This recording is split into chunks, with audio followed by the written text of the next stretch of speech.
Hello guys, welcome to future wealth guidance. कैसे हो सभी लोग? उम्मीद करता हूँ सभी अच्छे हों।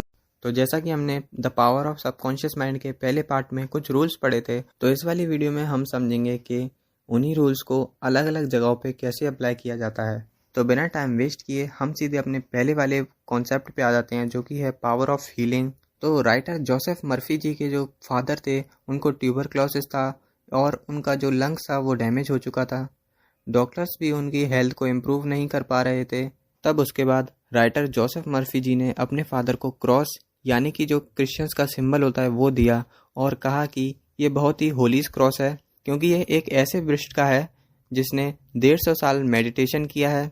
और ये सुन के उनके फादर ने क्रॉस को अपने सीने से लगाया और ये सोचकर सो गए कि ये होली पावर है और ये उनकी बीमारी को ठीक कर देगी। तो उसी के कुछ दिनों बाद उनकी जो हेल्थ थी वो एकदम से सुधर गई और डॉक्टर्स भी बात सुनकर अचंभित हो गए। बाद में जोसेफ मर्सी जी ने अपने फादर को बताया कि वो क्रॉस किसी बिस्ट का नहीं, बल्कि उसने तो अपने नेबरहुड से किसी दुकान से खरीद के उनको दे दिया था। लेकिन उनके फादर इसलिए ठीक हुए क्योंकि उनको लगा कि इसमें होली पावर्स है और उन्होंने अपने सबकॉन्शियस माइंड को सिग्नल दिया था कि इसमें होली पावर्स है और वो अब ठीक हो जाएंगे। और जोसेफ जी के फादर सबकॉन्शियस माइंड के हीलिंग पावर से वो ठीक हो गए। तो ये जो हमने कॉन्सेप्ट पढ़ा अभी, ये हीलिंग पावर्स का कॉन्सेप्ट था। और इन सभी केसेस में पेशेंट्स को अटूट विश्वास होता है और इस विश्वास को अपने माइंड में रखकर वो कंटिन्यूली प्रेयर करते रहते हैं और इस प्रेयर के माध्यम से उनके सबकॉन्शियस माइंड को यह सिग्नल जाता है और उनका सबकॉन्शियस माइंड हीलिंग पावर्स को यूज़ करके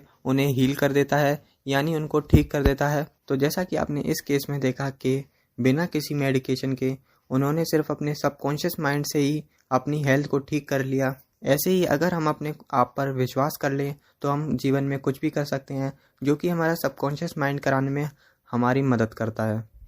तो चलिए दूसरा केस भी देख लेते हैं, जो कि सक्सेस और वेल्थ का है। शालिनी एक ड्रग स्टोर में काम करती थी, लेकिन उसका सपना एक ड्रग स्टोर का ओनर बनने का था। उसने इस बुक के ऑथर को एक दिन बताया कि वो चाहती तो एक ड्रग स्टोर का ओनर बनना है, लेकिन वो जानती हैं कि वो ये अफोर्ड नहीं कर सकती क्योंकि इसके लिए बहुत ज़्यादा पैसों की ज़रूरत होगी। ऑथर ने उसे बताया कि वो जो चाहती है उसे कहीं पर लिख ले और डेली सुबह उठकर उसे रिपीट करें, साथ ही पावर ऑफ इमेजिनेशन का भी इस्तेमाल करें। तो उसके बाद शालिनी रोज सुबह उठने के बाद ड्रग स्टोर को इमेजिन करने लगी। वो ये इमेजिन करने लगी कि कैसे वो लोगों को दवाइयाँ दे रही है और लोग उसकी दवाई लेकर ठीक भी हो रहे हैं और उसे अप्रिशिएट कर रहे हैं। और उसके कुछ दिनों बाद वो ड्रग स्टोर बंद हो गया जहाँ पर शालिनी काम कर रही थी और उसकी वजह से शालिनी को ड्रग मार्केटिंग करनी पड़ी। ड्रग मार्केटिंग के लिए वो एक दिन एक स्टोर पर पहुंची। उसका ओनर बहुत ही बूढ़ा हो गया था और उसके कोई भी रिश्तेदार नहीं थे। शालिनी के डेडिकेशन को देखकर वो बूढ़ा आदमी शालिनी को कम दामों पे अपना ड्रग स्टोर देने को तैयार हो गया, इस प्रॉमिस से कि वो पूरी मेहनत से काम करेगी। और शालिनी इस प्रॉमिस को मान गई और शालिनी उस स्टोर की ओनर बन गई। शालिनी की तरह ही आप भी अपने सबकॉन्शियस माइंड को सही सिग्नल दें और पावर ऑफ इमेजिनेशन का सही से इस्तेमाल करें, तो आप भी अपने लाइफ में जो चाहे वो पा सकते हैं। तो जैसा कि आपने अभी दोनों केसेस में देखा कि हमें जो चाहिए वो हम पा सकते हैं अपनी ज़िंदगी में, सिर्फ और सिर्फ हमारे सबकॉन्शियस माइंड की वजह से। इसीलिए हमारे सबकॉन्शियस माइंड का हमारी ज़िंदगी में बहुत ज़्यादा रोल होता है। तो जो भी बातें मैंने आपको इस वीडियो में और इसके फर्स्ट पार्ट में बताई थी, बस वो आपको याद रखनी है। तो आपको जो चाहिए ज़िंदगी में वो पाने से कोई भी नहीं रोक सकता। तो अगर आपने अभी तक हमारी फर्स्ट पार्ट की वीडियो नहीं देखी है तो जाके उसको देख सकते हैं, लिंक डिस्क्रिप्शन में है। और अगर आपने हमारे चैनल को अभी तक सब्सक्राइब नहीं किया है तो सब्सक्राइब कर दीजिए।